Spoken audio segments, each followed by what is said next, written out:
All right, everybody, we can start the meeting. I guess I'll start off with the pledge. If you can unmute your mics and repeat after me. I commit my body, mind, and spirit I commit my body, mind, and spirit to the protection, defense, and security to the protection, defense, and security of the red, black, and the green. of the red, black, and green. I dedicate my life I dedicate my life to the redemption of Mother Africa to the redemption of Mother Africa and to the liberation of our scattered Black children. and to the liberation of our scattered Black children. I accept for myself and my descendants I accept for myself and my descendants the teachings of universal African nationalism the teachings of universal African nationalism and promise that our children will be instilled and promise that our children will be instilled with the purpose and knowledge of themselves with the purpose and knowledge of themselves as African people, as African people, in order that the cause of our struggle will neither falter nor fail until all Black people are free and united until all Black people are free and united under one God, under one God, one aim, one aim, and one destiny. and one destiny. Race And first. one destiny, race first. All right, everybody, let me just go over the rules real quick. Please try not to curse. Try not to use the N-word. Please, sisters, do not give out your phone numbers without the approval of the division officers. Please respect others when others are communicating. And during membership, try to limit yourself to 5 minutes. Ladies will go first, then the brothers, and please respect the chain of command of the local officers. So I guess we can go over old news first. The website is up and running. I got a little bit of stuff on there. If you click on the offices and committees, we got some nice information on the African Legion, the department that President Caesar will be running. It's a lot of information on there, but we can still update it and fix it. So actually, Brother Caesar, you can inactivate that and save some money now. And I do have the passcode. And again, the store is up and running. When you say inactive, okay, go ahead. You know what I'm talking about? Your website, the original one that you're paying for. I can get rid of that. Just not the domain names. I need that. Okay, but the hosting and all that. Okay, all right. Yeah, because I know you were paying for that, so I wanted to get that up right away. And just again for everybody that's local officers, that training is very important. Brother Frank is going to actually read a chapter of the book Message to the People. It's not long at all as we go forward, and our training is on the Message to the People, A Course in African Philosophy. And I've learned a lot. Just to make it brief, me and President Caesar are always talking. And, when we first started, he'd be like, man, we need to get with this organization and we need to network with this political party. And I'm like, man, I don't get it. I'm not into that. Let's just, hit the streets running. But as I started doing my training, I hit him and I was like, I see your vision. Garvey tells us that we need to be active in our community. We need to know all of the community leaders and the political parties and let them know we're here. So that's something that President Caesar instilled in me that now is really coming into, fruition for me. So I just wanted to say that and Brother John's doing a great job. The questions are very intense. His training is very intense and I'm learning a lot. So, and he's going to have a little test at the end of it. It should end in February. So it's every Tuesday. So definitely, if you guys can jump on, definitely jump on. And so I just wanted to talk about that real quick. For the Treasury report, we are at 609.63. Brother Frank got some items off the store. It's going out in the mail, Frank. I was kind of sick this week, but I got you. I'm gonna send it out. I thought we was gonna meet last Saturday. So that's why I didn't mail it. But it should have said something. Did you get a something saying that it was on the way? No, I don't remember. I could have. It might have been a couple of days ago, so don't stress it. But yeah, that's definitely on the way. So right now our count, and it's not bad, I guess, for us just starting, we up to $609.63. And let's keep pushing. The calendars are here. The new Garvey voice is here. And this new one is really nice. I love this magazine. So we got the 2022 calendars. I only got like 30. So try to, well, actually 29 because Frank, well, 28 because I bought mine. So brother Frank just got one. So we only got like 28 calendars. The calendars, as you guys know, is very informative. They're top notch. So let's try to support our division and also get some calendars. Or maybe it's some gifts. The information is very powerful. So actually I wanted to, also the book club. We started our book club. It's going to be the third Thursday of every month. I believe that information is on our website. It should be the Thursday before Thanksgiving we go again. So it's the third Thursday of the month. And we're going over the book Race First. We're going to take our time, read it and build. And I thought it was a beautiful book club last time we went. So again, we'll send you guys the message. I always record it. If you guys didn't get the newsletter, I can give you guys that link, and you can view the book club from what we went over. So I love the book club because we always building and someone's always dropping knowledge. So I'll get that out to you. But if you receive the newsletter, if you click on click here or the Race First photo, it'll take you right to the video that we recorded of our book club. And next I'm gonna go on to President Caesar. He has a project he's working on called New Birth. Brother President, you want to start talking about that? Yeah, just in brief, Project New Birth is a project that I'm collaborating with Us Lifting Us. Us Lifting Us is an organization out of Atlanta that's pretty much composed of numerous members of the Pan-African community, UNIA members, Republic of New Africa members, but their sole mission is to create an economic foundation that truly facilitates our cooperative economics among our people. Because the premise being we shouldn't have to, it should be invisible. To participate in economics with our people should be an invisible thing. It shouldn't be something we have to actually search for and make extra effort to do. We participate in the American economy and everybody else's economy, the Korean economy, and we don't even understand it. When you go into their stores or anything like that, you don't know that you're actually participating in their cooperative economics. And it's seamless. And we have to make that a real possibility and a reality for our people. So that is their mission. You can find information about them at usliftingus.com. I believe it's usliftingus.com.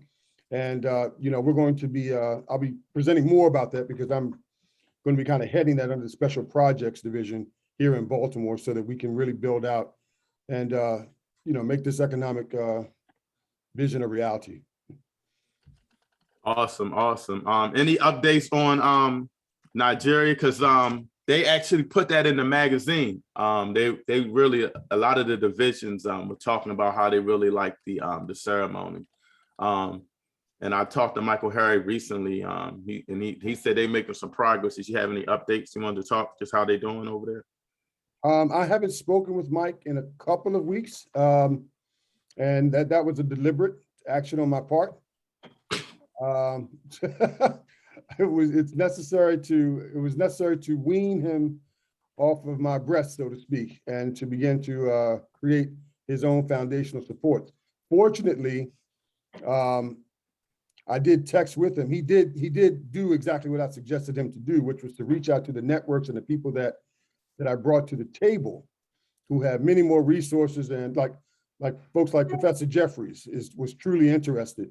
And I've been admonishing him to reach out to Professor Jeffries and his assistant to really, to make that connection, to do, to get the foundational curriculum in place. There's another brother in Atlanta I introduced him to as well, that had significant amounts of funds, you know, and he just wasn't moving on those suggestions that I gave him. So that's why I had to really deliberately cut strings for a little bit. But we're slowly, you know, I just cut strings until he made movement.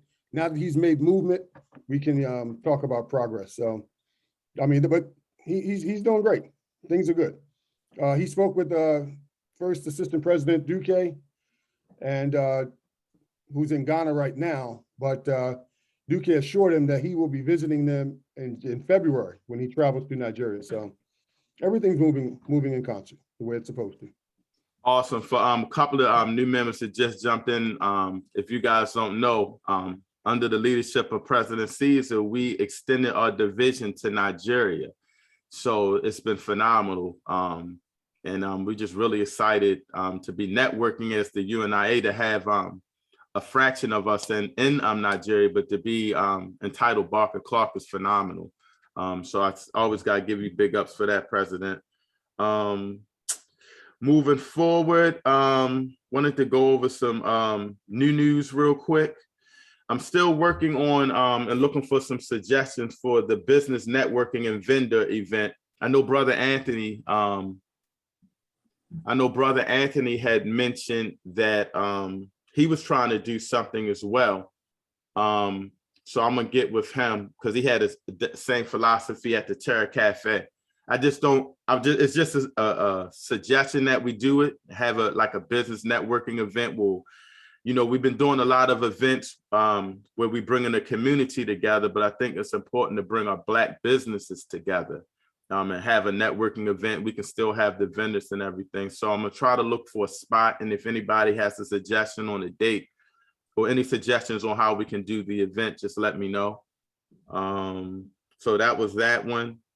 Again, I already mentioned the calendars and the Garvey Voice, the magazine, and the calendar is really nice. The 2022 is only $10 for the calendar, and the Garvey Voice is $3 plus the shipping and handling for both. And that would be a great fundraiser for our division. Wanted to give a shout out to our new members. Brother Kevin Nelson is member 26. Brother Anthony Troy is member 27, and Brother George Kane is member 28. Brother Anthony, I talked to him, and I don't know if we talked about this last meeting or not, Mr. President. I know we talked individually. He's developing some products for us. He already mentioned incense, and maybe we could do some soap or something. What we could do is buy maybe not a lot, 30 or how many we want. And then we could ship it out when people buy it. It's easier for him, and he'll do the labeling. You can say he can do the labeling in black and white. But I don't know, Mr. President, if you want to get into that a little further. I like it, but it's a great thing. But this is what his black and white labeling looks like. If we're going to do labeling, it needs to be in color to really distinguish. Right. Yeah. So I mean, maybe he can give us the product, and we can craft the labels ourselves, but. Right. The label definitely needs to be in color. You think we need to do color? Now he said we could do our own label. Yeah, that's what I'm saying. Yeah, we should actually do our own labels. They're not very expensive. We get them in bulk, but a color label looks much better. Right. And that would be good to just have some Garvey products and stuff that that we can dispense. So that's definitely very important. Keep it going. Where we at? Talked about the book club again. That's the third Thursday of this month. And Brother James didn't pop on, but Lady President is on this Wednesday. It's the first day we do our annual food drive. And the food drive, we're going to give away free groceries. It may be frozen food. It could be canned goods. It could be stuff that you can put in your refrigerator. We're also serving hot food. It's going to be at the Park School in Brooklyn. For those that can come out and help us pass out some food, that's great. We got to be there like 1:30 to 2 o'clock because I think that we're going to start serving at 3. And Lady President, are you there? Because I know you needed some help with some stuff. Yes. Okay. Well, we got the fish and we got the hamburgers. So I need to get some oil and some, you know, the batter for the fish, and we need to get some corn, 2 bags of corn. Those can be easily just put in the sternos and can steam and cook because they're already done. And I'm doing a salad, so I just need somebody to be able to come in. The salad will be done, and you know, that morning you can pick up the corn. You can. The only thing that you would have to come back and get is the fish. James' wife, I believe James, I believe his wife is going to do the chicken, and I'm also making some cornbread. So the things that I can, and the reason I can do all of these things, one, I love cooking. Two, I work from home, and it's not an issue. I just can't deliver it. I just need somebody there to deliver it. So I need some peanut oil because I got a big fish fryer. So I need some peanut oil, and I'm also going to use my my grill to get it all done. And then once it's done, you can pick it up. I've got 5 bags of fish with 6 bags of fish to cook. Wow. Okay. So so what I could do is before I could do you need any help with anything cooking? Because he said you might have needed some help with something cooking. Well, see, I got the hamburgers. So what I was going to do, because what I'm going to do with the hamburgers is just season them. And whoever has a grill, they can grill it, or if we have a grill down there. But, you know, that's last minute thing. So, and that's why I also have the grill up just in case I have to do the hamburgers as well. I can get them done. Hamburgers can be done. We only have 1 box. So once the hamburgers are gone, they're gone. Right. So I'll season them because I want them to know what, you know, I'm putting love in the food and I want them to taste it. So, awesome. So I just want to put my hands on it, and you guys can, you know, the prep and all that other stuff, it can be done easy. It's not hard. So I just need help with that part. I need like 8 boxes of Jiffy cornbread mix. 8. I can get all of these things, and I'll just give you the receipt if I have to. But that means I got to go out and get all the stuff myself. So, all right, if you can give me the receipt, that'd be great. Give me the receipt. I thought you would say that, Everett. All right. I thought you would say that. Yeah, I thought. Yeah. So I'm gonna go ahead and I'm gonna probably pick up everything on Tuesday. I just need somebody here to get the tables. If you need my tables, come and get them. And I got a cooler. If you need the coolers, I got things. I just need. I got the cooking down. I just need people to come and pick it up. Okay, perfect. So what? 2 trays of salad. 2 trays of salad. 2 trays of corn on the cob, and 2 trays of cornbread. And then we have the fish and the hamburgers. That sounds great. The time is from 1:30 to what time? Well, I think we need to get out there like 1:30 to set up. And I believe, if I'm not mistaken, they get out 2:30 or 3. So, yeah. You know, we want to have everything set up. I'll bring the banner out. We can sneak some literature into, you know, to our like-minded folks that we want to target to give information to. And once the food is gone, we can roll out, you know. Yep. Once the food is gone, we can roll out. It's gone. We can roll out.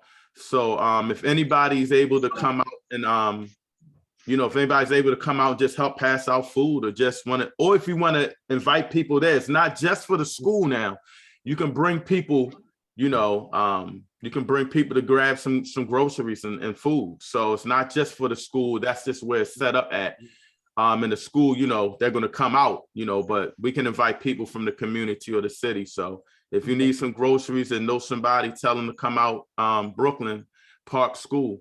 And I have the information for you as well. It's also, again, in that newsletter. But if you didn't get it, it's on our website as well, in our blog. So I got the information out there, but definitely text me and I can get that to you. Lady Prez, what we can do is, I guess Tuesday, before, maybe after the training, me, you, and James can just make sure we're on point with everything. Or Monday or Tuesday, whatever y'all recommend. And, that's fine. Yeah, we can just make sure who's coming to get what, so we can make sure we're on point. Okay, just come. I'll have it ready. Let me, I'll just have it ready. I want to Okay. ask how many people are available for this event, because I know it's at a weird time. Yep. I'm gonna try to make it, but I'm not sure if I can make it or not. So I want to help, but I think just because of the timing. So how many people are committed to helping out? Well, right now. I can come after 3. Okay, I know we have me, James. I believe his wife may be there. I'm not sure, but also remember, we're just passing out our food for the groceries and everything. Brother James said the people that will be giving us the food, they're going to be there to pass that out. So pretty much once we set up, we just passing out food and, you know, serving them on plates or however we want to do it. And it shouldn't be that difficult. Now I'll see if I can get somebody else to come if we short. Pick up the groceries, or is that being delivered? They do that. They're going to be there. They're going to have that all there. Yeah, they're going to actually pass. From what Brother James is telling me, they're going to actually be passing out that part of it, the frozen groceries or whatever, the canned goods and stuff. So we don't even have to do that. We don't have to pass that out. We're just going to do the hot food. I think the reason we couldn't use their hot food is it was his first time dealing with them. So he waited too late to let them know what we need. So we decided to just get some food. But the next time we do it, which we can do it often, you know, we can do this as often as we want. We just need to let them know what food we want to cook. If we want to do hot food, they give us the food to cook. But I think for the first time, and we wanted to just make sure that we did it right, he decided to say if we could get some food. Okay. And do we have a flyer? Anything to pass out?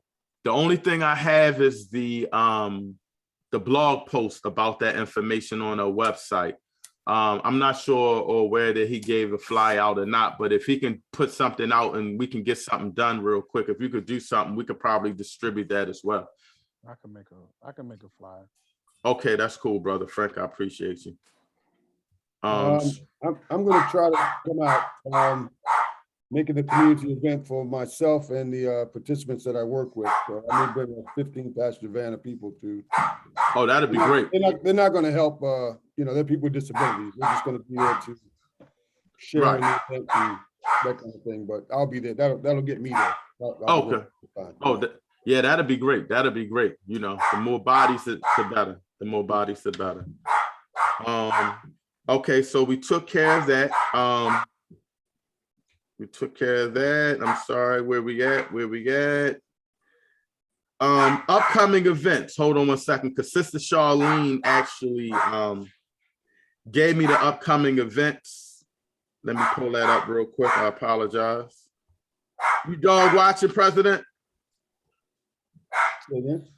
You dog watching? That's not me.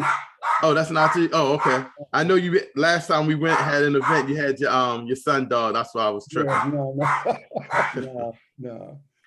All right, all right. Hold on one second. Let me just pull out this agenda. Some of her meetings she wanted us to talk about. That's Lady President dog. Oh, she got. What's that dog barking for? All right, I'm gonna mute it real quick. All right, so this weekend is heavy with the ceasefire information. And again, all this stuff is on the website. It's a ceasefire weekend opening rally. That'll be from the 5th to actually, it might have been yesterday. And then they have a peace and run walk. They have a peace and run walk at Patterson Park and East Lombard Street. So that's going to be up there. There's also a Triangle Solidarity Hill and Walking. And all this information is on our website. These are all ceasefire events that she wants to promote. You know, she's real heavy with the ceasefire. And again, I'll make sure you guys, if you didn't receive it, it's in the newsletter as well. So it's a couple of events that that actually are today. So maybe we can get out there. Now there's one event that's it says nobody kill anybody. So that's just pretty much the whole weekend, the 5th to the 7th, where they they get out there and they promote no non-killing and the ceasefire in Baltimore City. So we just want to get out there. If you can ever support one of those events, they're pretty nice and sometimes can be really emotional when people actually start to speak and stuff like that. So again, I'll make sure everybody has the list, but again, it's on our website and in our newsletter. And Brother Anthony, are you there? I know you wanted to talk about Terra Cafe real quick. Yeah, I'll talk to you about that off the air. Oh, okay. All right, cool. Okay, my bad. All right, so yeah, so we'll keep it moving then. And Brother Frank, you up? Cool. So Brother Everett touched a little bit on this earlier, but we've been having our leadership training, and for the leadership training, we are reading through Message to the People, a course in African philosophy. And the last chapter that we went over was entitled God. And, typically our meetings, our mass meetings should be a literary meeting. And so in that, sometimes we have speakers so today, since we didn't have a speaker, I figured I would read from this book. And the chapter is only maybe 4 or 5 pages long. So I figured it wouldn't take up too much time and we could have a bit of a discussion because it was really profound. And, given that the topic is on God, I think that Marcus Garvey's opinion or what he shared was very important for us to think about. Real quick, Brother Frank. We have Baba Tunji, our elder, on, and I know he said he had to go. Could we let him speak real quick before we go into that? Okay. I mean, it's not going to take too long, but yeah, if you got to go. Yeah, can you hear me? Yes, sir. Hello? Yes, sir.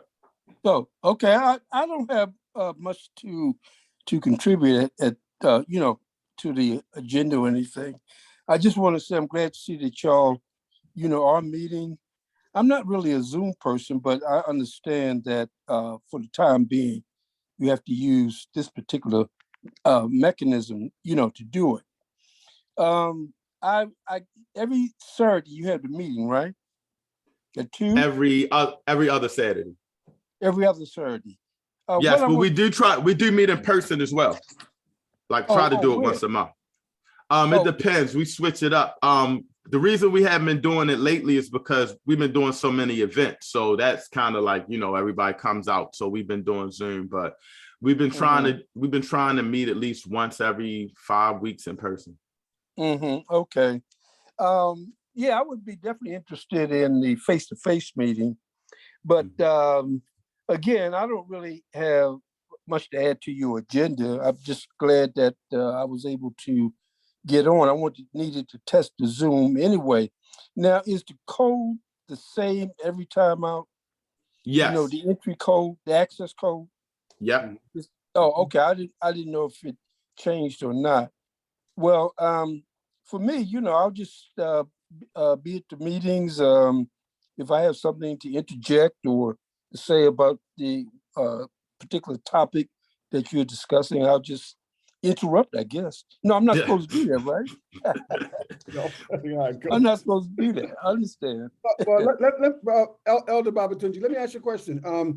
Well, I have 2 questions. One, have you officially joined us? That's number 1. And 2, have you looked any more into the construction of the Elder Council, which we are in most need of? No, I haven't.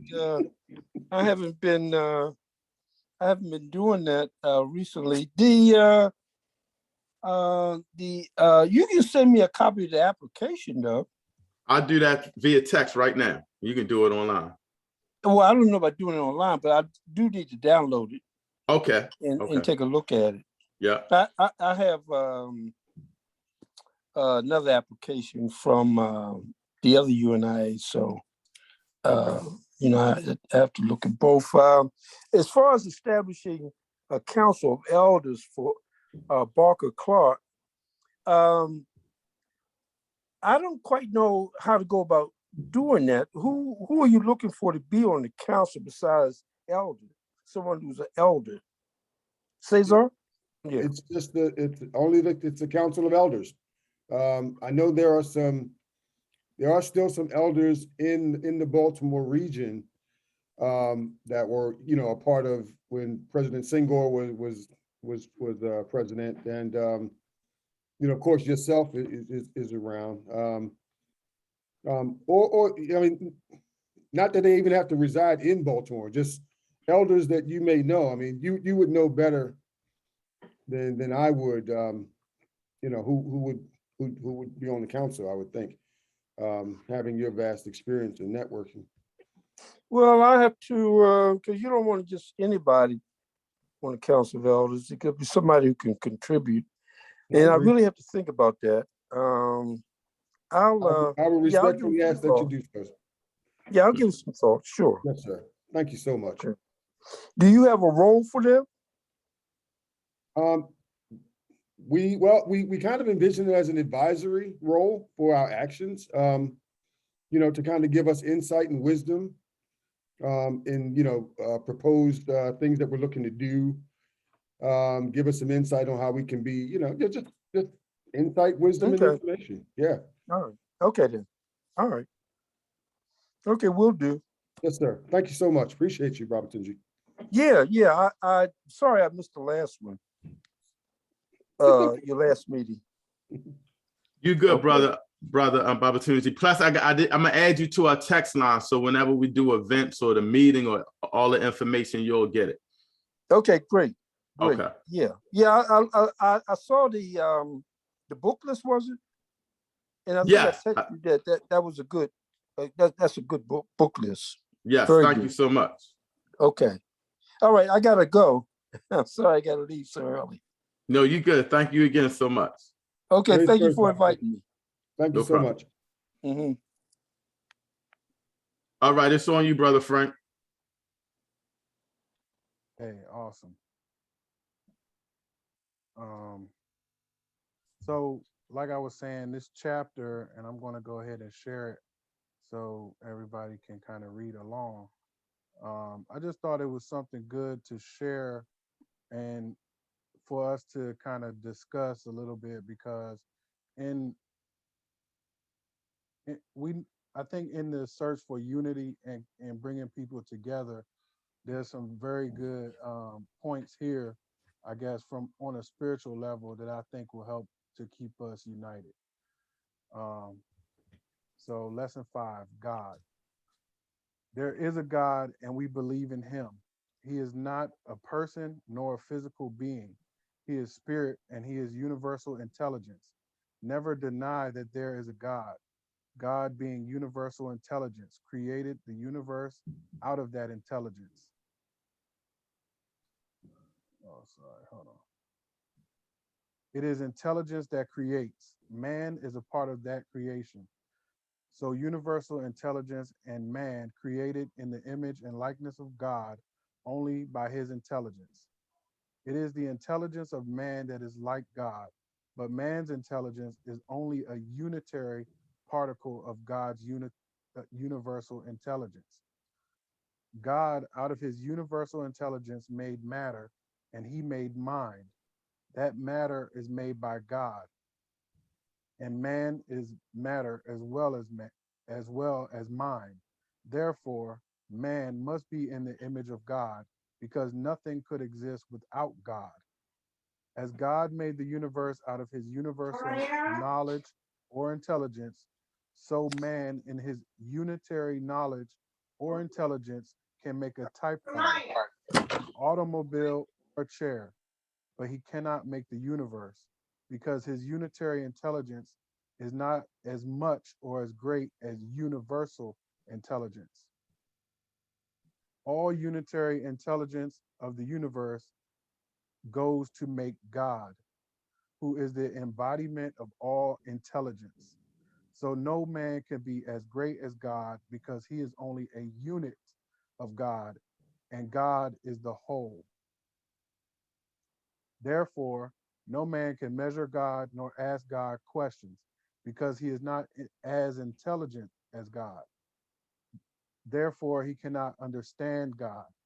Therefore, it is presumptuous when man questions God from his limited unitary intelligence.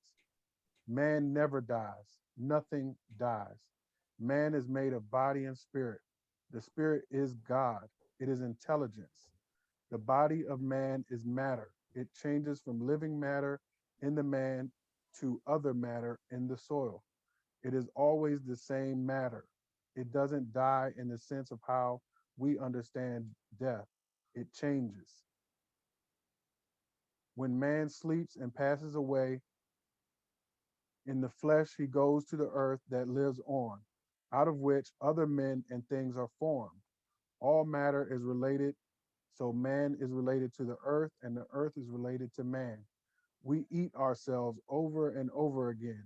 When we eat the apple, the banana, the fig, the cherry, the grape, we when we drink the water, we are eating and drinking ourselves over and over again. Nothing is lost and nothing dies. Do not be afraid of death, because what you call death is only change, and you are still in the universe, either in the spirit of God, to whom your spirit goes after the change, or as matter, which goes on forever. You are related to the flower, the beautiful rose, the trees, the fish, and the other animals, just as you are related to God. All of you sprung from God, who is universal intelligence.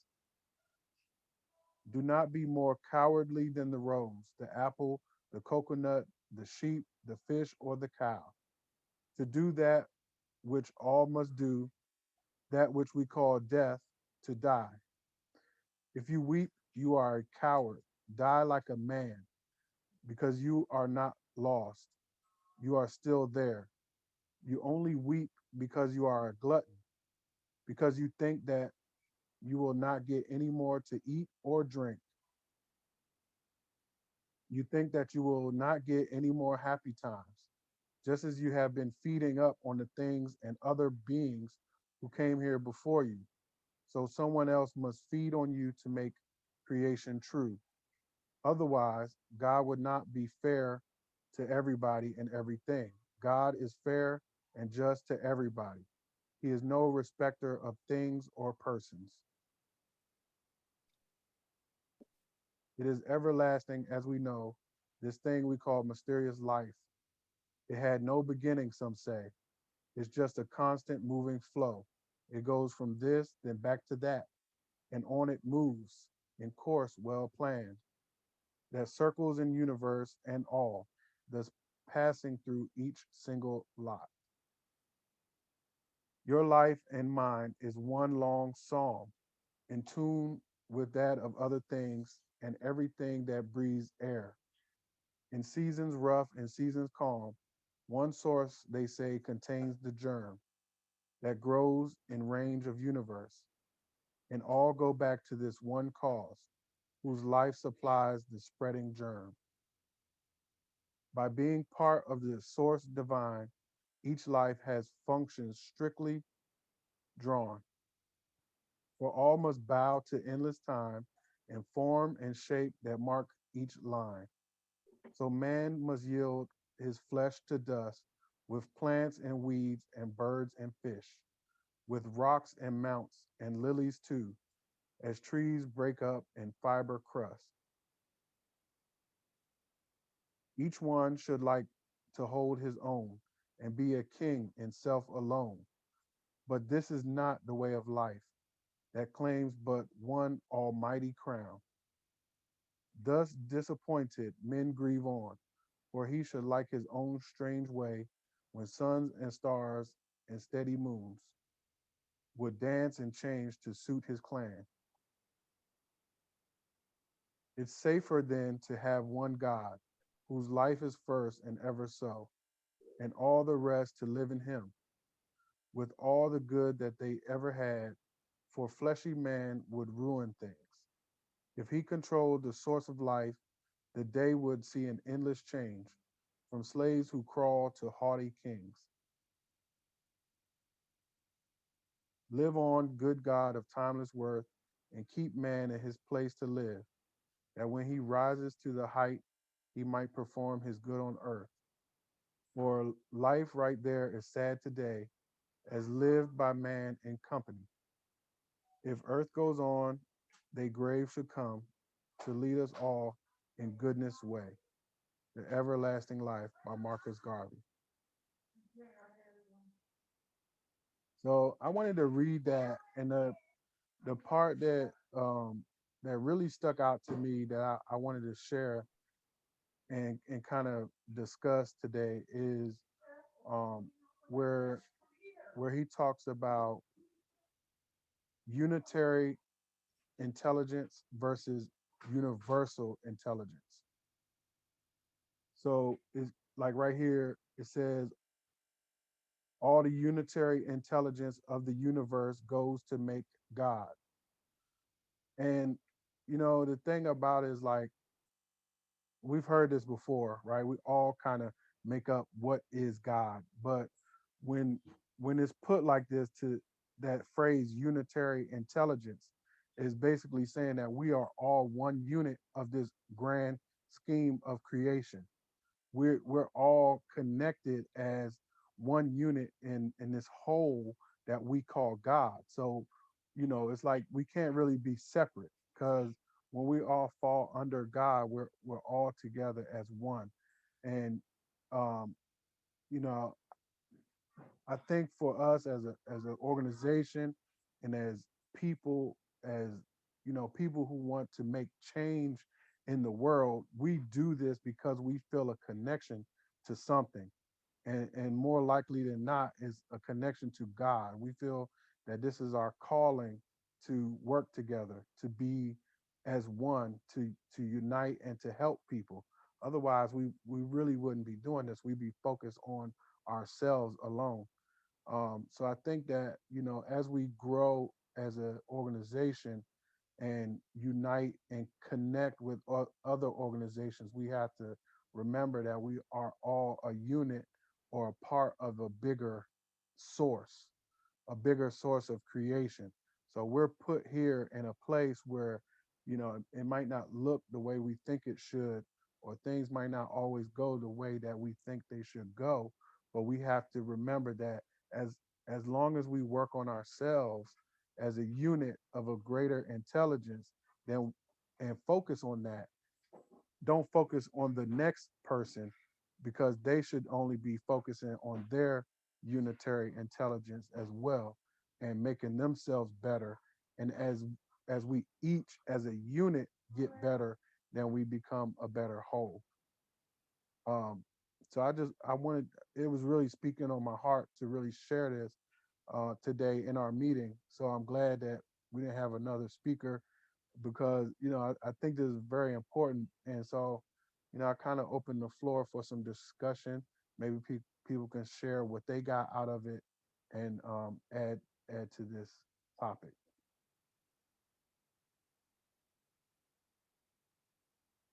So Brother Frank, I'm glad you shared that, because I think that that was a powerful statement. What I got, that he was like, never be afraid to die. Die like a man, because you are not lost. You are still here. He's pretty much saying, I'm not sure if he detailed that in this chapter or another chapter, but he's saying that, you know, when you die, you're going back and recycling all over again. You're going back into the dust and the dirt that we came from, you know, and we just recycle over and over again. We came from the earth, the parts of the earth, which he considers God as intelligence as well. And we recycle, we're always recycling. You know what I mean? I think that's very important, especially in this day and times when you're fighting for rights and freedom. You know what I'm saying? Don't be afraid to die for it. You know, you're a coward if you're afraid to die. You know, we are, we're not going to leave. You're just worried about eating and, you know, your loved ones or whatever, but you're still going to be there. Like as some of us pray to the ancestors, that's a form of God and the spirit. So I just think he touched on a lot, and just a great man, man. I'm glad that we're part of his organization. Can I add something to that? Yes. Yeah, I mean, I've looked into like Yoruba and some other African centered stuff, and I'm not going to stretch it and say that it throughout all of Africa, every African person looks at this the same way, but in a lot of African practices, just what Frank read here that Marcus Garvey said, they never believed that I mean, if you look at Kemet, Egypt, you know what I mean, if you look at that tradition, they never believed that you could see for yourself that they never believed in like death ended was final. You just went on to a different plane. And I always been saying that because Garvey put it out. Garvey put it out there in more than, I mean, when he said, I'm a big, you know, I'm big on that. When he said, look for me in the storm, look for me in the whirlwind. Mm. You know what I mean? That's what he's telling you. He's telling you he ain't gone nowhere. That's what he's telling you. This is just a deeper dive into African belief system, that this is not the final place. You know what I'm saying? Yeah, race first. That's all I gotta say. Race first. Anybody else would like to comment on the reading?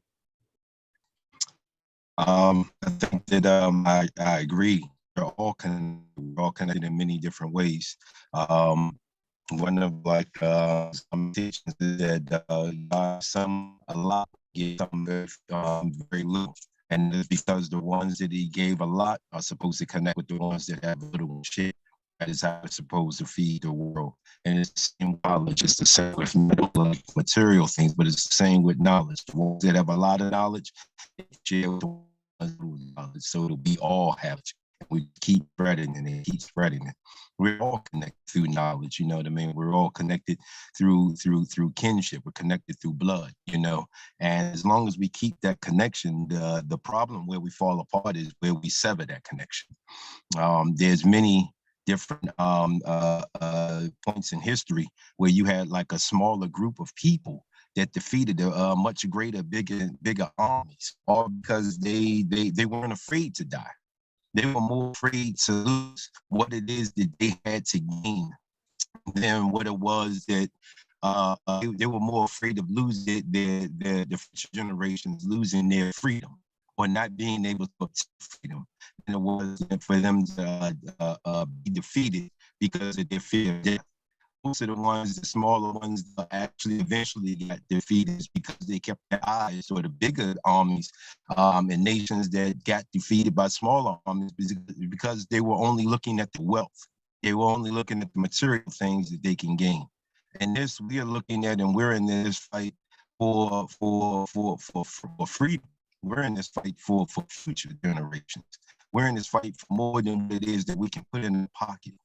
It's for something that we can put in our hearts and in our minds and instill in our children. Yeah, I think that this is very deep and is a beautiful thing. And we're definitely all connected, but we have to keep that connection open and keep that connection going more than just through talk, through our actions, through leadership, through knowledge, through whatever it is that we have, whatever talent. Like he said before, like in our other, whatever your talent is, use that talent to connect your people and bring us all together. I say, Brother James. You know, go ahead. I'm sorry, who's speaking next? Can I add something else into what I just said? I kind of left off a part I wanted to interject.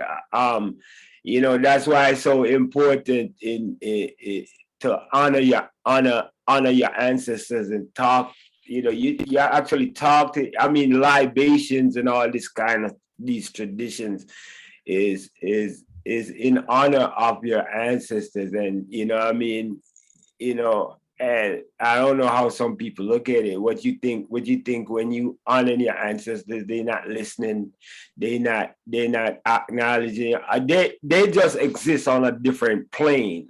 That's all that is. They exist on a different plane. We exist organically in these what are called bodies, but they exist in the spiritual world. In Western philosophy, they show you these white angels with the wings and all that stuff, but we don't call them angels. We call them ancestors. It's the same thing. They just muddle it up and messed it up until he give you these images of these white angels and all this kind of stuff, man. But it's the same thing, man. The ancestors, they move on and they become our angels. They guide our footsteps. You know what I'm saying? They guide our footsteps from day to day to day. Sometimes you're about to make a move and you get a strong vibration like, yo, don't make that move. And people cough it up to like, yeah, that's just coincidence. It's not coincidence. It's not, brothers and sisters, it's not coincidence. It's these unseen hands that are guiding us and protecting us. Race first. Race first. Anybody else would like to add?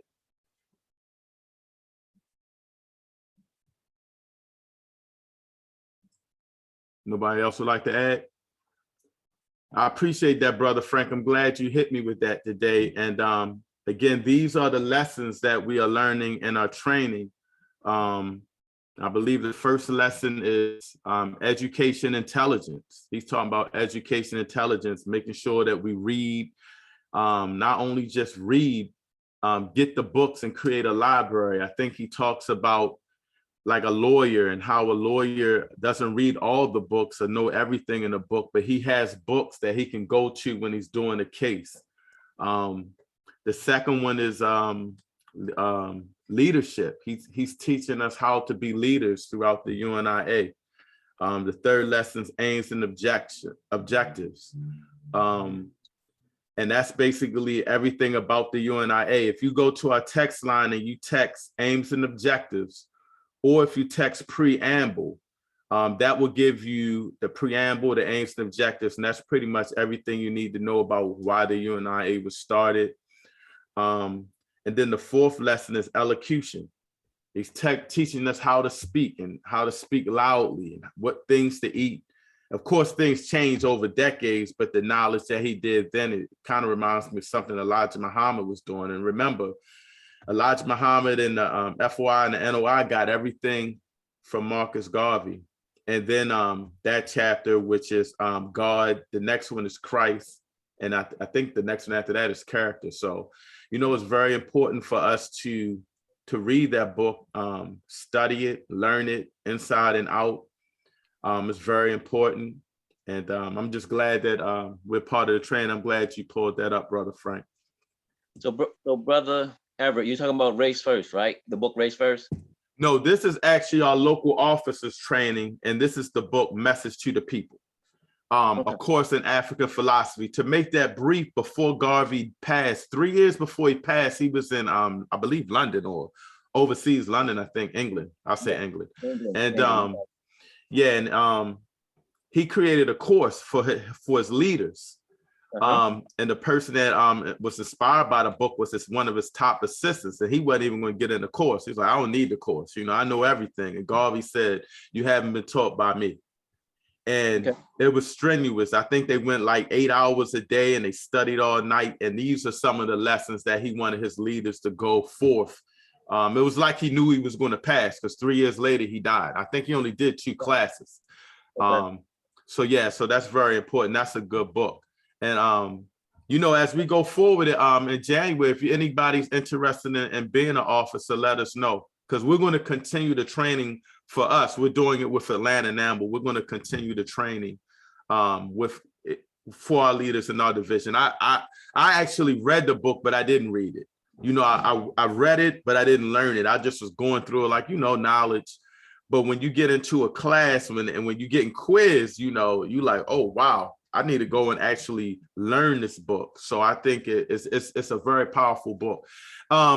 You got to remember, Garvey was, I think one thing I learned, because he's talking about God, the next chapter, he's talking about Christ. Some of the things you may not agree with, but you got to remember the times. I think when Garvey's talking about recruiting, one of the reasons we do our meetings on Saturdays, because a lot of UNIAs do it on Sunday and we get a chance to join some of their meetings. But Garvey used to have his meetings on Sundays because he would catch people coming out of church. That was the thing back then, catch them coming out of church and stuff like that. And then they would go to the UNIA meetings. And so back then it was more church identity. So I think a lot of times when he was recruiting, and he says it in, I think he says it in leadership, always learn the Bible, quote things from the Bible because they'll listen to you more. So he uses a lot of those Bible references. But as you also know, he also mentions Kemet and Africa and a lot of things he's doing. So I think it was a lot of information he was still learning that he didn't acquire, or it was some information he thought we wasn't ready for yet. This is just my opinion. I'm not sure. So some things as far as the Christ part, you may not agree with, but I understand where he was coming from back then, as far as recruiting, and probably that was the knowledge that he believed and held firm. He always tells us to evolve, and as Garveyites, we have evolved. But even in the African Legion, the symbol of the African Legion, and we have information on our website, was the Sphinx. You know what I mean? So obviously he was very attracted and knew a little bit about Kemet and chematology in Egypt, or, stuff like that. So I just think he was still acquiring knowledge or whatever. But I think just his vision and how he went about the knowledge was just powerful. But yes, so if you ever want to get that book, it's powerful. But we're reading Race First now, but that book is for training and just knowing is definitely powerful. Message to the people, of course, in African philosophy. We do actually have a PDF for that, of that book that we can share. We also have a PDF of philosophies and opinions. And then I guess on that topic, I wanted to bring up as well that we have the orientation stuff in a folder now on Google Drive. So for all our new members, we can send you that link so you can access the preamble, the Declaration of Rights, and different things that are part of the orientation. So you can start getting up to speed and reading up on Garvey and a lot of the things that we have to learn as new members. Well, I have some questions for Brother Everett and you there, Mr. Sure. Frank. But I'll do that later on. That's going to be interesting. I am really looking forward to the in-person meeting. So let me know when you have your in-person meeting. Because you were speaking about the part you just read. And I'm doing a lot of introspection on religion and stuff like that. And what I'm reading is African tradition and religion, called Memphite theology. And one aspect of that, when you talked about the unification, God is intelligence, and we are part of that intelligence, like you said. So it's pretty interesting. I don't remember Garvey speaking on religion, so I'm gonna go back and look at that. But that was pretty interesting, also. Right. So we are united. We are connected. We are all one. And we need to understand that first and foremost. And that is what will make us stronger. Yes. One God, one aim, and one destiny. He definitely says that. Whatever you're saying, or I like how he breaks God down as universal intelligence. So from that alone, I mean, everybody is, we all should have one God, whatever. But in these day and times, whatever you have, whatever religion you are, we have to come together as one. What's your name again, brother? All I see is Motorola 1. Oh, I'm Paul. Paul. I'm Okay, Paul. brother Paul. Yeah, I'm Paul. Yeah. So, one of the things what stood out to me is because we always known that God is universal intelligence. I think the part that was stuck with me is because I never thought of us being or didn't have the terminology for unitary intelligence. That's the part that stood out to me because I study and research a lot of religious and spiritual things as well. Um, my background, I grew up in the Catholic Church, Uh-huh. and I've since moved away from that and have more of a spiritual outlook on things now. But that concept of being the unitary intelligence, because I guess one way that I heard it explained was, you could think about spirit and then soul in this way. So like you have your spirit, which can go into a cup, and then you have the soul, your soul, which kind of goes into a pitcher, but then you have the universal soul, which is a gallon, right? So we kind of take from that gallon to fill the pitcher, and then that pitcher fills your cup. So it's different levels of spirituality, right? And we're only one piece. So we have our own spirit, but we also have a soul, which kind of goes out further from your body, right? And then you have kind of the universal soul that we're all connected to. So, for me to have the concept now and the idea of unitary intelligence kind of added to my toolbox, because I'm like, okay, Okay. we are just a unit in this bigger whole. And the Okay. thing is, we all have to work on our unit, and I shouldn't be worried about your spirituality, right? That's your Mhm, task in life. mhm, And as you continue to learn and we continue to do this learning together, then we all sharpen each other. Like iron Mhm. sharpening iron, we all get stronger, right? So for those who are not going down that path, they're kind of just drifting around, going with the flow, taking the hits as they come. So our our job, I think, as a unit of the universal intelligence is to invite as many people as we can, or share it with as many people as we can, to try to help them along the way. Now, we can't change them. I can't change any person. I can just say, hey, this is what I believe, and this is what I think, and maybe help them out in some kind of way, and hope that they seek the knowledge themselves and begin to read it and reflect. But if you like it's we're years into this study. So if we're meeting somebody who never even touched on this before, where do you start? We don't start by talking about all these high level things. We have to break it down to the ground level and let them know, hey man, you're just a unit in this, and here's this book that I want you to read. But it's not going to be like, race first. It's going to be something that's more on the level of just a beginning, um, for them as an introduction, you know, because otherwise people will get overwhelmed. And I think that's our goal of this organization. UNIA is somewhat mostly an educational organization. That's a big part of what we do is spreading knowledge and education, and then we have tasks and we have events that we do, but mostly it's really just sharing knowledge. And so that because like universal is in the title, and at one of our events, the guy who spoke, brother 13, he said he called it he was just basically saying you and I is it's about you and I. Hmm. Is the UNIA is about you and I.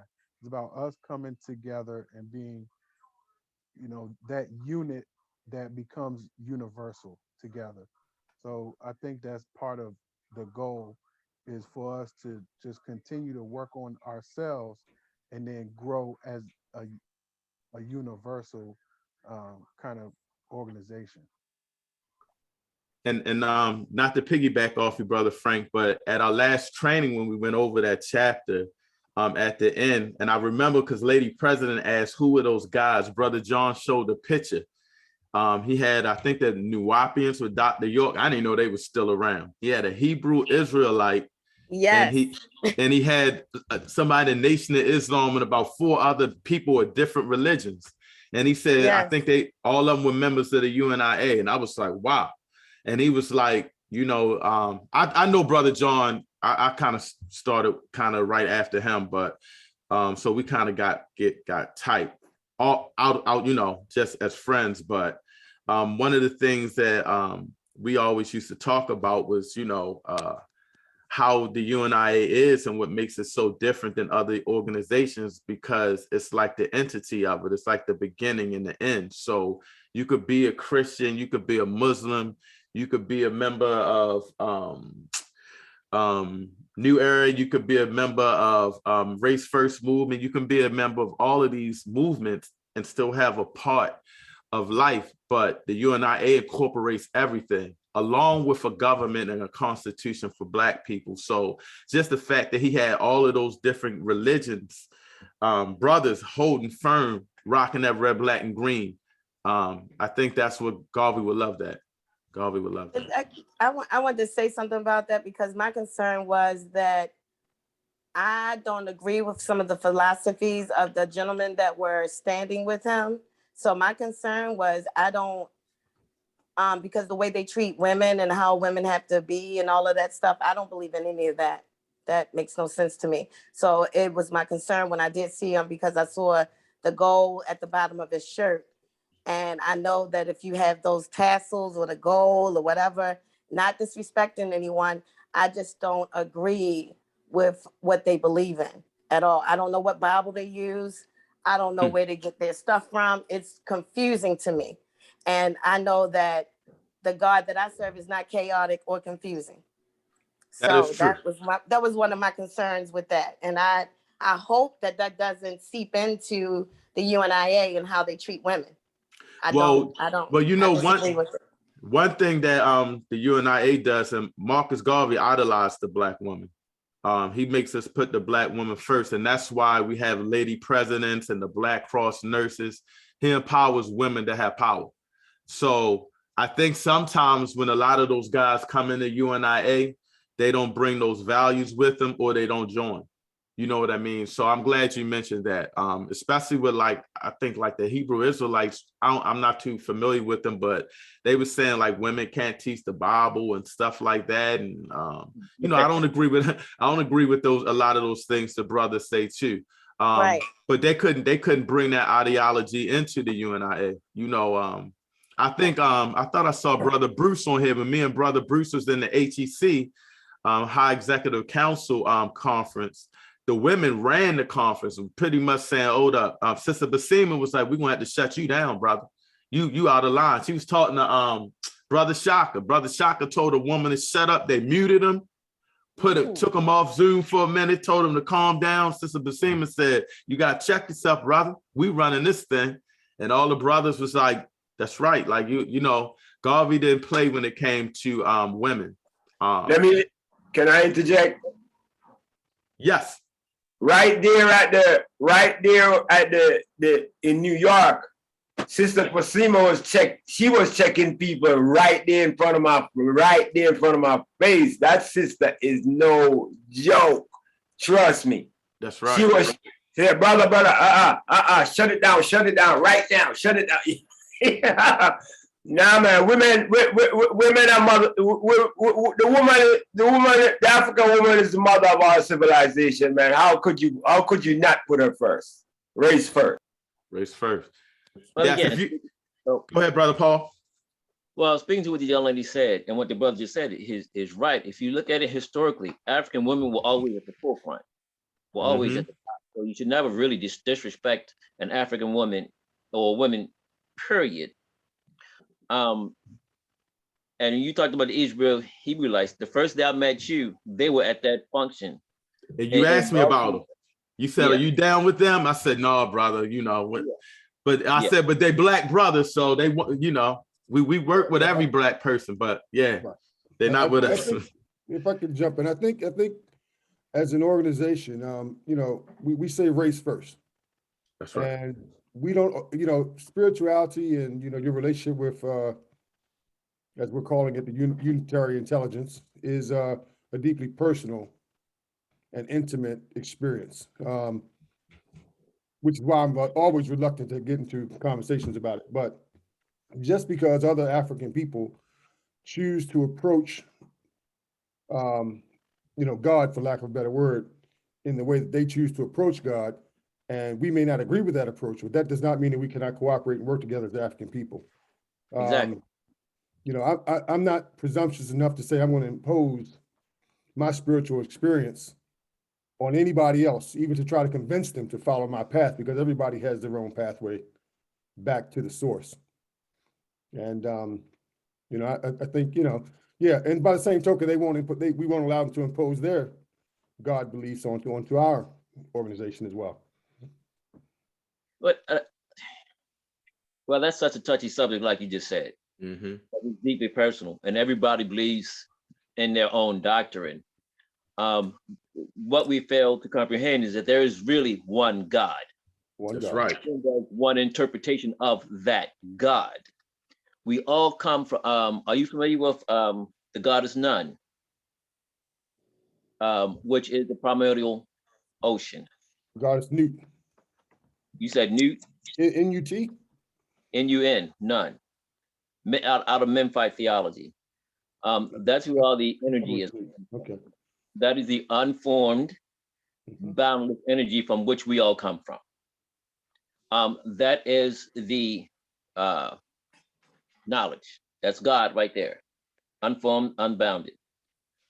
Now, God is omnipotent, omniscient, and omnipresent. We have the essence of the Almighty within us, just not to the same quantity. That's what we need to understand. You know what that is scientifically? You know what that's called scientifically? Brother Paul. Yeah, go ahead. Scientifically, what you're referring to that the ancient Comedians knew, we are not, well, white folks are now coming to the conclusion of that's just dark matter and dark energy, out of which all matter comes from. Yes, which is energy is never created or destroyed. Destroyed, just simply changed. Yep. Exactly. Yeah.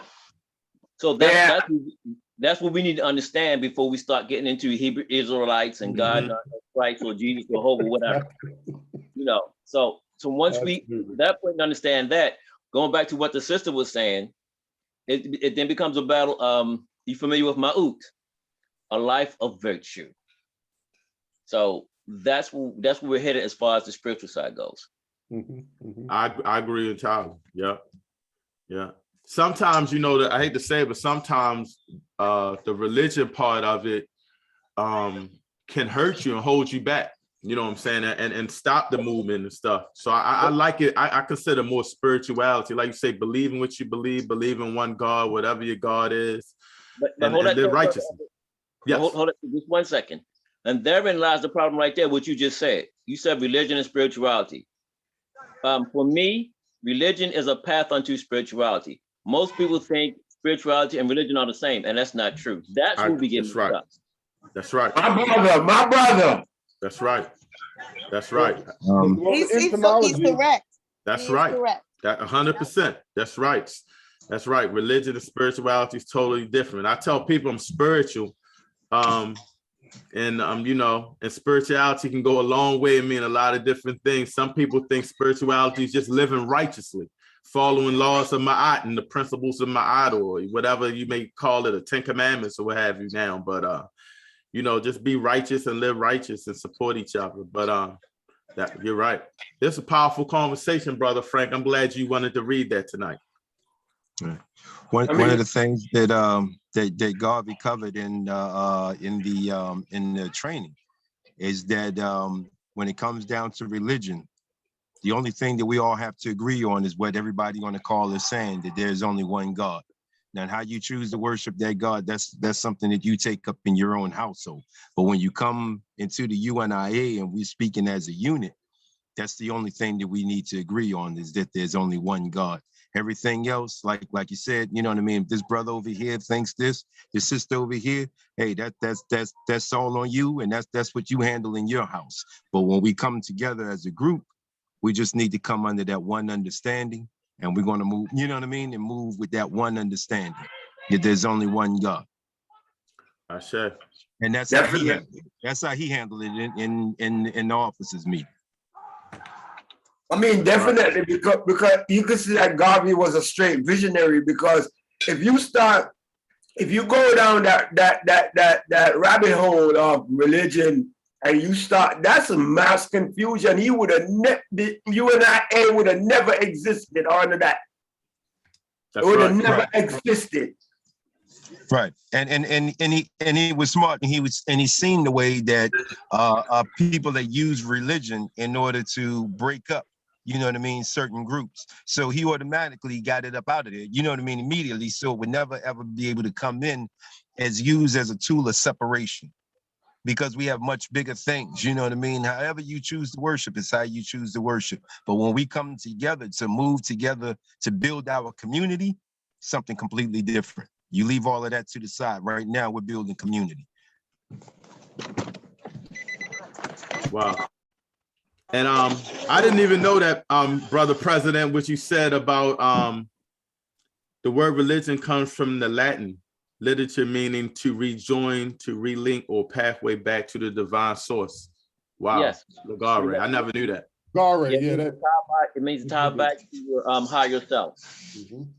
It's also translated to Sankofa. I don't know if you guys remember the movie Sankofa. That's what it means. Tie back to your higher self.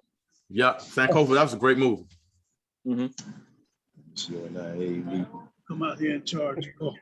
All right. So I'm glad we got that, and we're about to go over member share. We're about to go over member share. I wanted to get Brother James to first, Lady President. We got to start with our females. Lady President, do you have anything going on that you wanted to share? No, I can tell you what I did do. Part of what Garvey tells us to do is go out there in your community. I am a force in my community association, as well as building up my block, my actual block. This year we did a vendors day on my block, which was very successful this summer. And we did a block party for Halloween. We know that the pandemic is going around and we want to keep our children safe. So what we did is we created an environment for them to enjoy themselves on this day that, again, with some religions make it like a hell day or unholy day, when it's just a day to just be free and just be kids and dress up and just have fun. So we did that. We took out that negative content. We showed them that it can be a wonderful day of harvest, a day of giving, a day of gathering. And it makes people in other communities say, we want to live on your block. We have children that know our names. The children call us by our names. I know all the children's names in my block. So that's what Garvey wanted us to do. So if you have not started that in your neighborhood, I've been in my neighborhood for 20 years, 21 years. And it took some people to come in to even aid to that. So, and the pandemic helped as well. So if you can get out in your community where the children in your block call you Mr. Everett or, Mr. Winchester, they know your name, they know your wife's name, you're friendly. We give out food, we do clothes drives right here in our neighborhood because we have children that are in need. So that's what I wanted to talk about. As we've been saying, I've been doing the Garveyism and I had no idea I was doing it. That's so a lot of times, and he's just bringing it to a light, I might not look at it like the book is stating it, but I'm actually doing the work. So that's what I want to say. And I'm looking forward to Wednesday. I'm sure however it's going to be a wonderful, blessed day. And I'm just glad to be a part of the group. That's it. Awesome, Lady Press. Brother Anthony, you want to take over member share? You want me to keep rolling? What you saying now? Did you want to call out all the members to go for member share now? Or you want me to do it? You go ahead and do it, brother. Okay. All right, so we're going to start member share. Please just try to hold everything to 5 minutes or less. I'm going to start with our first vice, Brother James, because you, I didn't know if you wanted to add anything onto the food drive for Wednesday. Me and Lady Prez had talked. She's going to be cooking some stuff. We just need to help her get some of the items and stuff like that. I suggested that we meet maybe before the training Tuesday via Zoom or after. Or we can do Monday as well. Monday's cool as well too, just to solidify things. But did you want to add to anything that's going on, Brother James? I mean, just before Brother James comes in, I mean, you go ahead and do it. I'll keep tabs on the time, 5 minutes or less. All right. Okay, cool. Okay, go ahead, Brother James. Right, first, I'd like to apologize everybody for talking this. I'm at the masjid and we had a small talk after prayer. So I open. First, I'd like to thank everybody that has helped out or planned to help. We're going to be at Park Elementary. Very important. It's in Brooklyn, but not Brooklyn Park. It is Park Elementary School. We're going to set up around about 2 o'clock is going to be our setup time. I got with Lady President. I think she would got with Brother Everett as well. We're gonna be serving fish, hamburgers, and chicken. So like the families is gonna be like hot food. You have some like canned food, but we're gonna be alongside or across from the food pantry. They're gonna also be handing out food. The school's notified that we're gonna be there. I guess we lost Brother James. He's probably in a bad area. We can hop back in. So I keep going down the line. I see we got New Era on the line. Is that Brother D?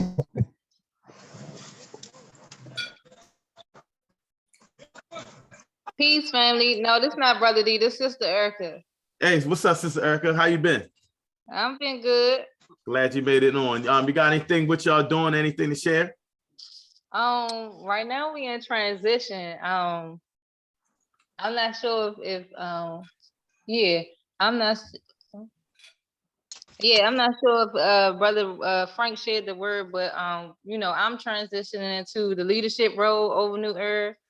Okay. Brother D is taking care of personal matters at this time, but I told Brother Frank that in any capacity we can help. We still want to keep this line of communication and unity open so we can help build each other and grow together, because right now it's just looking like me and maybe a handful of volunteers, still holding the chapter together right now. And right now we only have our melanated mental health program running, which is like, an online podcast with mental health experts that, touch on issues that affects us as a people.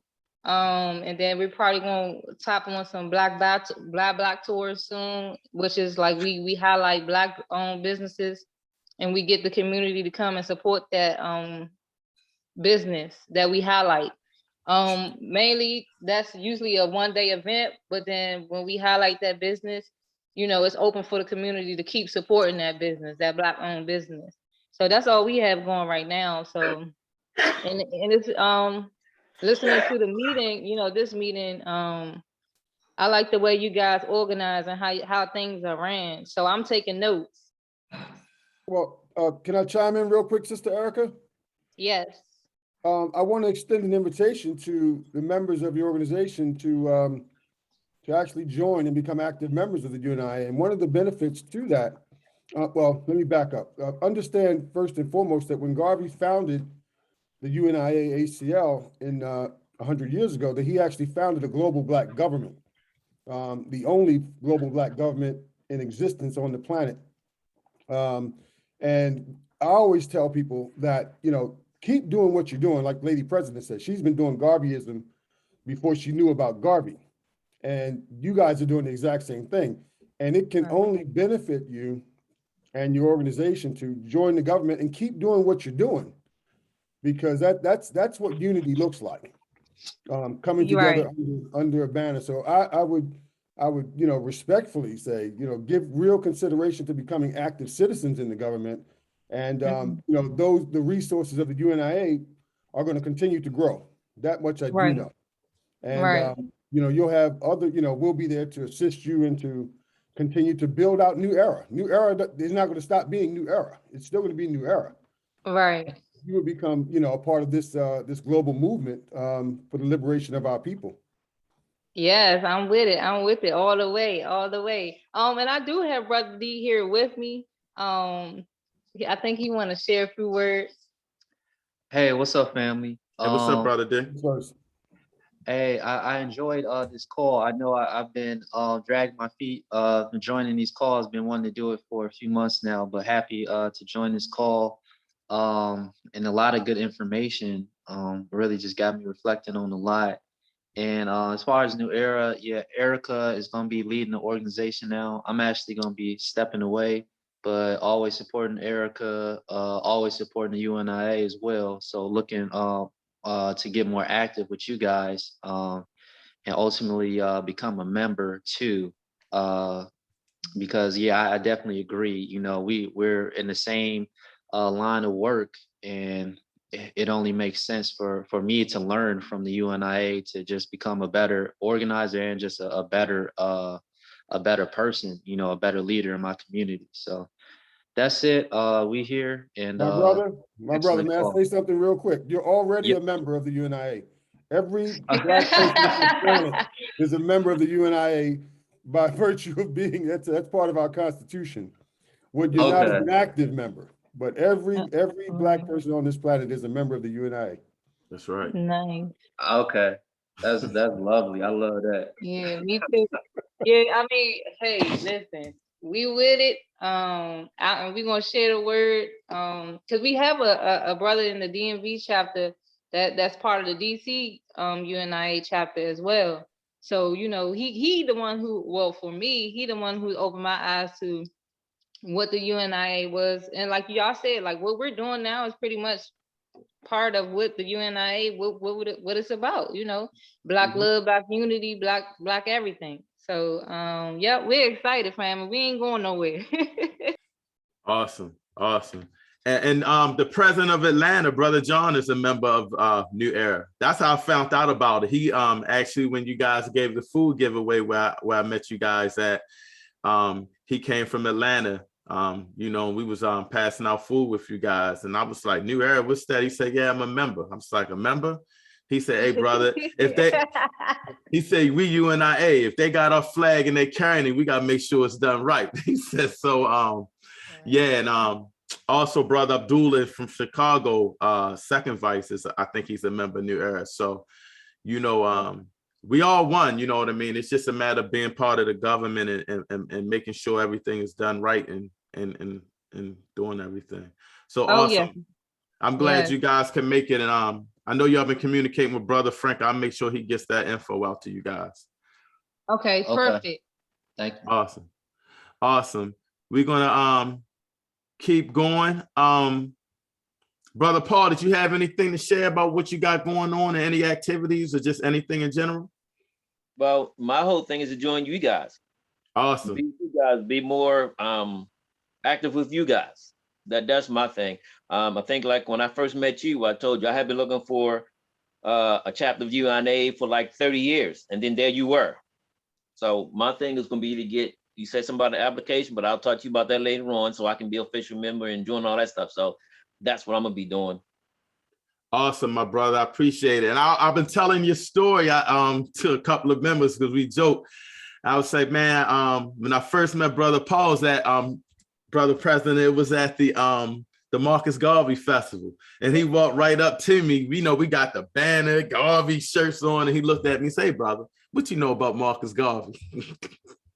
And I was like, he said, what you know about him? And when I talked to him the second time, he was like, that was just to strike conversation and build a conversation. And it was a great build. I mean, man, it was nice. So we definitely need you. We need you, and we need more people like you to just keep building up our community. So thank you so much. Okay, no problem. So like all right, go ahead. This week. I'll be talking to you this week. Perfect, perfect. I see Brother Kevin Nelson on the line. Brother Kevin, you've been quiet. You got anything to add? Peace and blessings to my brothers and sisters. Can y'all hear me okay? Yes, you good, brother.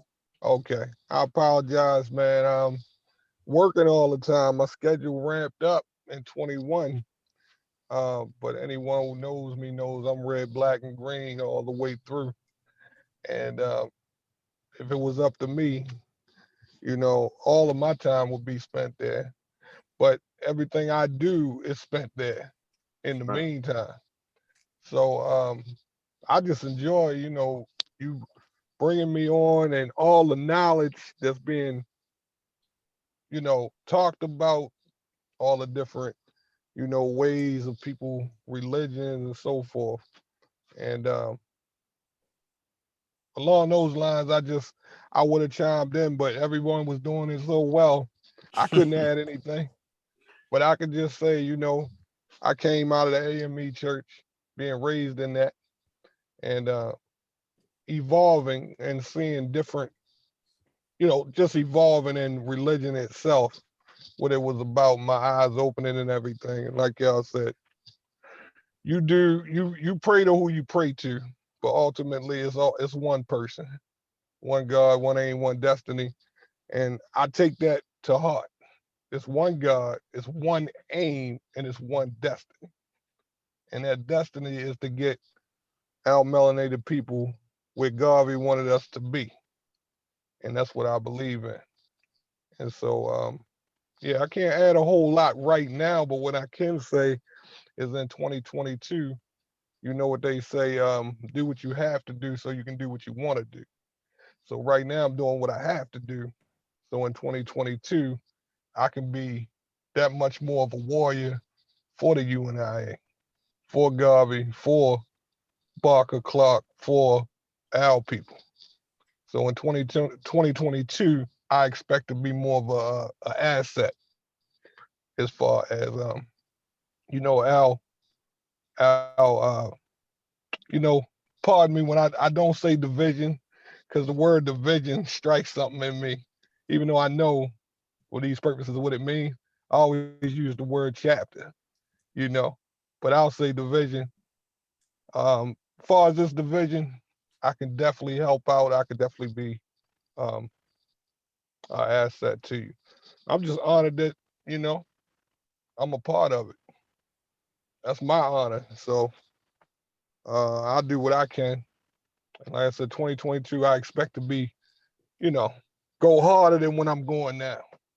So, you know, I just appreciate these calls. I appreciate all the knowledge. I appreciate all, and I am familiar. It was a brother I used to correspond with in New Era in Chicago. I can't remember the brother's name. I kind of lost touch with him, but he and I used to speak. And when I was with another division, I was trying to actually bring him into the fold. So, yeah, I mean, just keep doing what we're doing, man. We're gonna get there. That's my little 2 cents. But I'll be on all the calls. I'm working right now, but I always got my ear plugged in what we doing, and I'm never far away. So I appreciate y'all, man.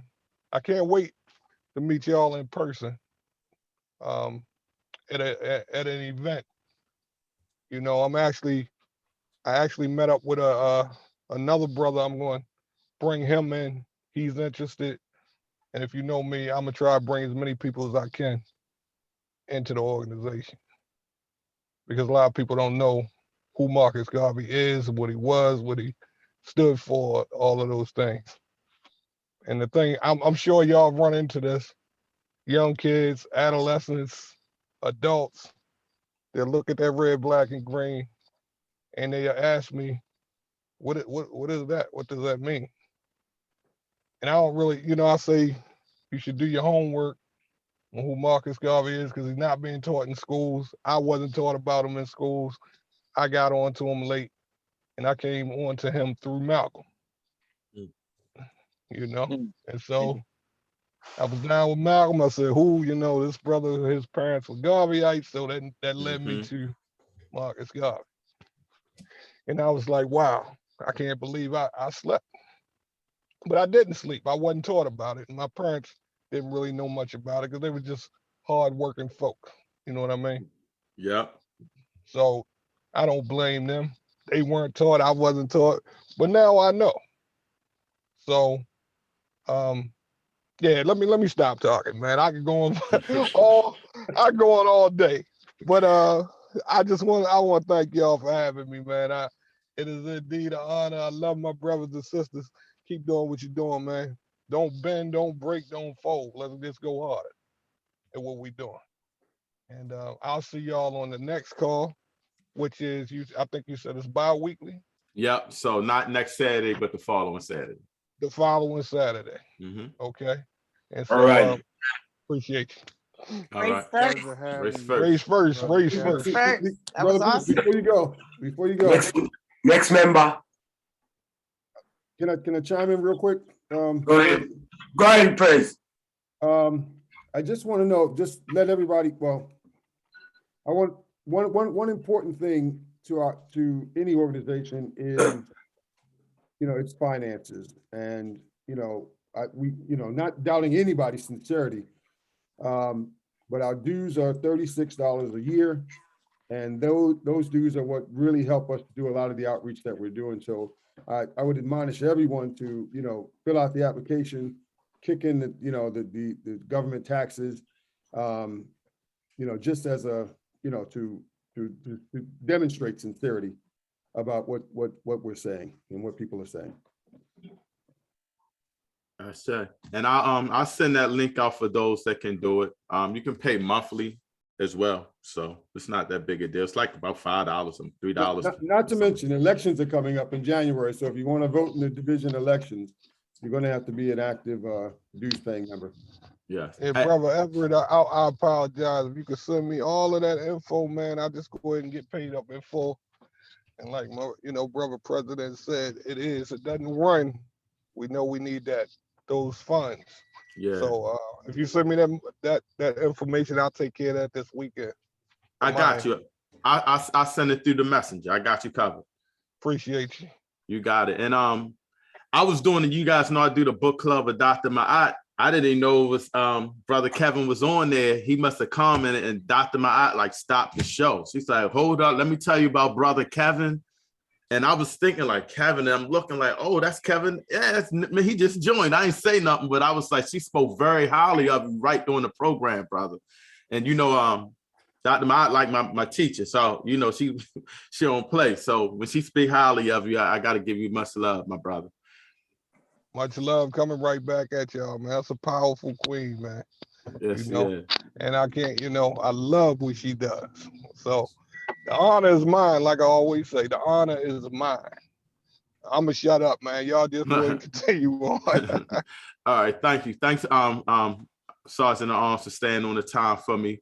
We're gonna go to who's running the African Legion. You still there, Brother Jamal? I see you. There you go. Brother Jamal, you got anything to share? Family, greetings. How y'all doing? Race first. Race first. Race first.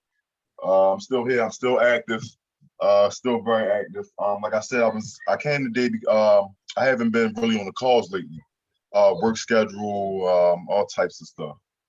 But I'm still, like I said, I'm still here active, including putting together plans as far as functionings for the legions. Things like that. Excuse me. I would like to share just a few things, just to I guess get everybody caught up on where my mind is with everything as far as dealing with the legions and my part within UNIA, our division. First, I'm gonna start with basically with just the legions.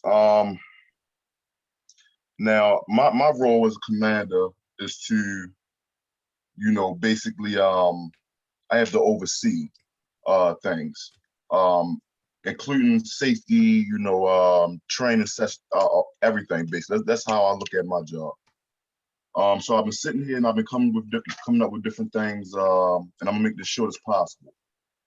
Different things as far as I said, operations, objectives, different trainings that we might have to take, be a part of, different trainings, excuse me.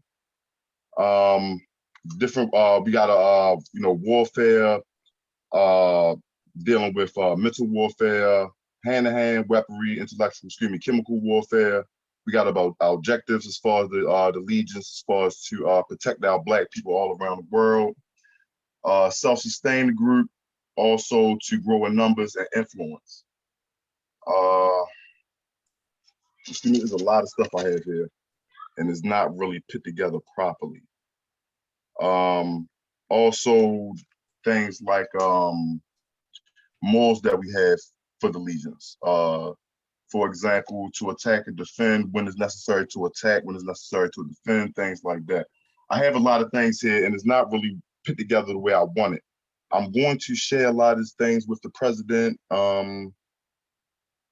so he can, we can come up with a format, function, everything we need to for the legions, to get it operating, and so we can be successful.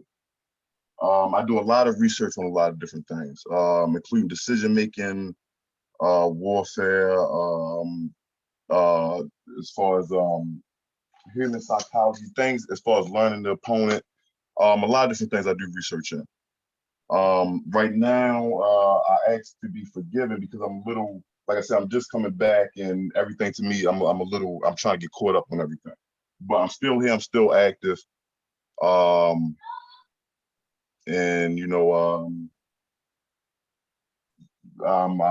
promise to be very effective in my job. Right now, I'm just a little nervous, I guess, right now. I had everything put together. Yes, sir. Yes, sir. Excuse me, Brother John. I apologize. You don't need to be forgiven for anything. Get with me after, and we'll set up a time to meet. I know we were due to do that last week and weren't able to do it. So just catch up with me next week, and we'll get together and put that together for you. Understood. Yes, sir. Like I said, I have a lot of different things on paper, and I apologize I couldn't get things out the way I wanted to this session. But like I said, I promise to also be very effective in my position, and like I said, present what I have down here on paper, and I promise that all this will make sense once I get it together. You know what I'm saying, and present it a little better. But I want to thank the family for giving me the time to present myself, and just for allowing me to be here and to serve. And that's basically all I wanted to say. I have a lot more than this. Like I said, Brother Kijana, I will be getting to you with everything I have, and once it's all together and it start to make a little bit more sense, I'll present it in a better form. But like I said, thanks again, family. Thank you. Race first. Race first. Yes, sir. Brother Bruce, you there? Brother Bruce? We can't hear you. You're unmuted, but we can't hear you, Brother Bruce.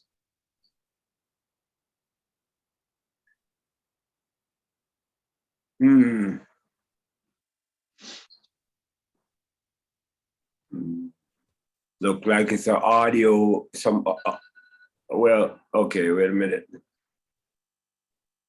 Hold up, he might be trying to click back in. Yeah, that's what I'm looking at. Okay, Brother Everett. Yes. I gotta go. Okay. We about to end anyway, but go ahead. Oh yeah, I'll be in contact with you this week. That sounds great, Brother Paul. And so I can hook up with you. That sounds great. Okay. All right. You guys enjoy yourselves. Be safe out there. You got it. I'll see you later. All righty. Race first. Race first. Hey, Brother Bruce, we can't hear you. We're gonna have to proceed on, but he did text me something. He said that he has I'm gonna get with him with you, Brother President. He has some business opportunities for the division with his company he's going on. So I think that Brother Frank, I'm sorry, Second Vice, you got anything to share what's going on? No, just keeping on, you know what I'm saying? Like learning and a lot of these trainings and learning more about the organization, myself, life, everything. That's pretty much it. Trying to get us some more members. So keep talking to people, sharing information on our division, uh, so that we can continue to grow, because we need more folks, to continue to build. But that's pretty much it for me. Awesome. Before I go to you, Brother Anthony, just want to make sure we know that, well, before I go to Brother Prez, see if you had anything to share. Just, I was just thinking of this the other day. Somebody was asking me about the UNIA and stuff like that, because of the colors I was wearing. And it was something that President General, the Honorable Michael Duncan said to me, said to us rather. I think Brother Anthony had shared the video, and he was saying, let everybody know that that flag and those colors came from us. It's very important. He said, we lending it out, and it's a good thing to lend it out, but let them know who we are. So, if it's a button, I have buttons, from a watch to a hat, a headband Brother Anthony got me for my birthday, to some shoes or what have you. Just try to rock your colors as much as possible. Be proud of it. You know what I'm saying? Just be proud of that red, black, and green. It's very important. A lot of the kids ask me, I always tell the story to you guys. I always wear my, I recruit. I may have some Jordans and stuff on, or Lauren Men, and then I'm in practice and they see me with some red, black, and green shoes. They're like, Coach, what's up with the shoes? And then I could break it down to them and educate them. And they like, oh, I know Coach is cool because he rocks certain things, but now he's changing up on me, so it gotta be cool. And they kind of get interested in it. We had a conversation and I educated a guy on the government, and he was like, man, I don't know about Biden or this or that, and back in the day, and there's something about the president. And I messed with him. I said, Honorable Michael Duncan. He said, I'm talking about Obama. I said, no, black president. My constitution is the UNIA. Michael Duncan is the black man, the black president, for us. And I got to educate him on that, all on just talking and having the colors. A young brother that I coached in the 8th grade. So I just want to make sure that, we out there representing every time they see us, even if when I go out, now I don't always do it, but I try to at least wear a watch band or a button or something to let them identify that I'm a member. It's very important. It makes us look thorough, as I like to say. But Brother Anthony, you want something to share before you give us the quote? Yeah, I'm pretty much ready to give you the quote if y'all ready. Ready, brother. Yeah. Oh, wait a minute. I have one more thing to add. Wait a minute. Hold on, Lady Prez. No, let her go. No. All right, and then you go, Prez, and then Anthony. I'm sorry, brother Prez. Go ahead, Lady Prez. I'm sorry, brother. I do apologize. Sister Charlene and I are doing Walk with the Docs out at Montebello, and also ceasefires out there on Sunday mornings out at Montebello at 9 o'clock. So I will be representing my UNIA t-shirt along with the walk, like I did the last time we were there, and I did the little speech. So always be prepared. That's all. I'm sorry. I apologize. Go ahead. All right. Hold on, Brother Anthony. I skipped over our president. Go ahead, Mr. President. I'm sorry. No, just one thing I want to say in regards to membership. One of the things that I do when I'm in the public and I'm wearing the shirt and folks ask me questions, I engage them with the statement that I hold dual citizenship. I'm a U.S. citizen, but I'm also a citizen of the UNIA. And I pull out my ID card, show it to them, and that kind of opens the door to further conversations.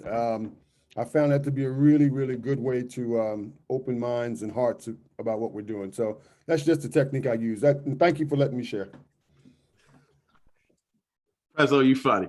Hey, what's funny you said about the ID cards. I went to the bank. One of my clients is with Wells Fargo, and I'm not, but he'd be messing up them checks sometimes. So I actually go to Wells Fargo to make sure the money's in the bank. So I went to cash the bank, And I'm not even thinking, they asked for 2 forms of ID. I thought I gave him my credit card. I gave him my driver's license, my credit card, and my UNIA ID. And she was looking at it like, where you from? It's a sister too.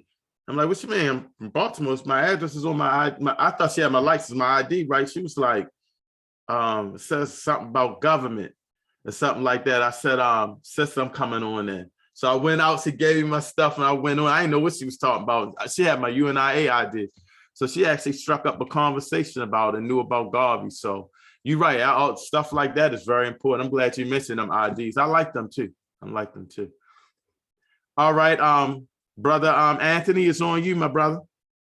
Yeah, in on the same trajectory as Frank. I mean, I pulled this up and I think it's appropriate at this time.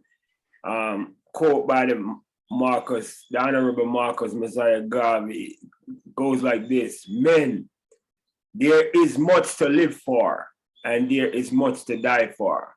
The man, the race of a nation that is not prepared to risk life itself for the possession of an ideal shall lose that ideal. If you, I repeat, must be free, you yourselves must strike a blow. The Honorable Marcus Messiah Garvey. Yeah. Race first. Race first. All right, I guess before I play the anthem, we can close out if everybody can unmute themselves and repeat after me. One God. One God. One God. One aim. One Aim. One destiny. One destiny. Destiny. Africa. Africa. For the Africans. For the Africans. Those home. Those home. And those abroad. Those abroad. Those abroad. Race first. Race first. President Caesar. Let's talk after the anthem. Give me a call. Yeah, give me a call.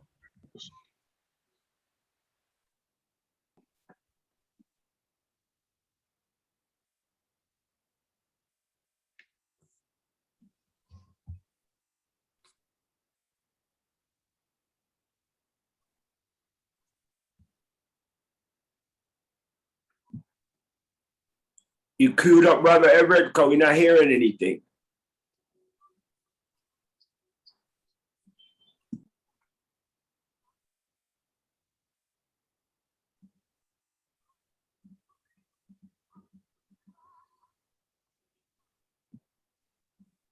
Brother Everett, I think it's playing, but it's very, very low.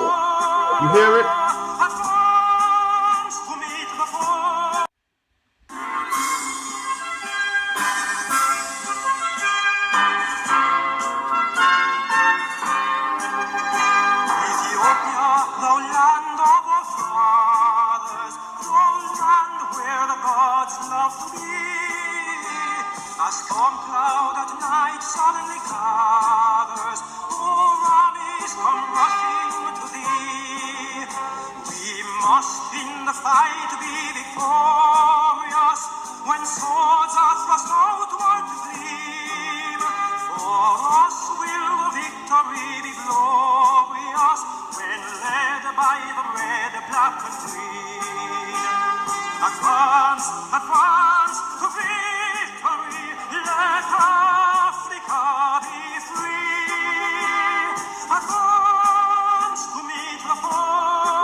heaven bless our dear motherland. Advance, advance to victory, let Africa be free. Advance to meet the foe, advance to meet the foe, with a might of the red, the black and the green, with a might of the red, the black and the